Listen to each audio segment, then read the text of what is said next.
नमस्कार मंडळी, आज आपण बाळांना नाचणी सत्व कसं बनवायचे, ते कधी द्यायचे आणि त्याचे फायदे काय हे बघणार आहोत। इथे मी 1 पाव नाचणी स्वच्छ करून घेतली आहे। तुम्हाला हवी तेवढी नाचणी तुम्ही इथे घेऊ शकता। नाचणीला 2 ते 3 पाण्याने स्वच्छ धुवून घ्यायचं आहे। त्यातली घाण बघा सगळी निघून जाते। बाळांसाठी नाचणी हे एक खूप पौष्टिक धान्य आहे, कारण त्यात भरपूर प्रमाणात प्रोटीन्स, कॅल्शियम, आयर्न आणि फायबर असते, ज्यामुळे बाळांची हाडे आणि दातांच्या वाढीत मदत मिळते। नाचणीला स्वच्छ धुवून 6 ते 7 तासासाठी पाण्यात भिजू घालायचे आहे। नाचणी छान फुलली की त्याला एका सुती कपड्यामध्ये बांधून ठेवायचे आहे। त्याला 2 ते 3 दिवस तसंच ठेवायचे, जेणेकरून त्याला एक छान मोड येतील। नाचणीचे कवच इतर धान्यापेक्षा जाड असल्यामुळे त्याला मोड यायला थोडासा वेळ लागतो। इथे तुम्ही बघू शकता नाचणीला किती सुंदर असे मोड आलेत। आता या मोड आलेल्या नाचणीला फॅन खाली किंवा उन्हात 3 ते 4 तासासाठी सुकवायचे आहे।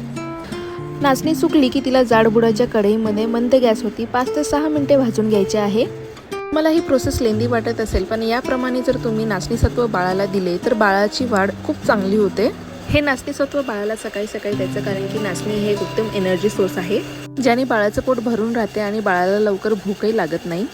त्यामध्ये 5 ते 6 बदाम आणि काजूचे तुकडे टाकून त्याचं बारीक पीठ करून घ्यायचं आहे आणि हवाबंद डब्यामध्ये पॅक करून ठेवायचं आहे।